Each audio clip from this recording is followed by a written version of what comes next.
Rafiki aliyekani wamwambia usiache kutoa fungu la 10. Biblia ilijua kwamba kuna watu wataacha. Na hata hapa pengine kuna watu walikuwa wanatoa wameshaacha. Lakini Biblia inatuonya tusiache kutoa. Tusiache. Usiache. Lakini sura 12 mstari wa 5 inasema hivi.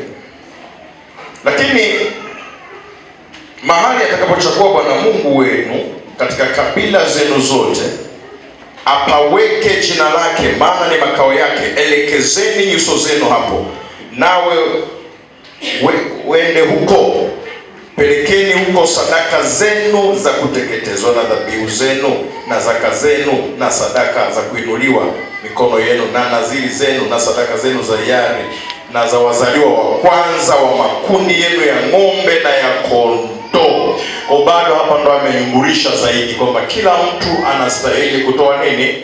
Fungu la nini? Fungu la nini? Ninaamini kabisa unanisikia kitu naongea, kwa sababu nisije nikadaiwa.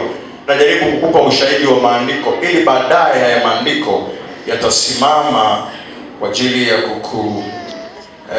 kukushtaki mbele za Mungu.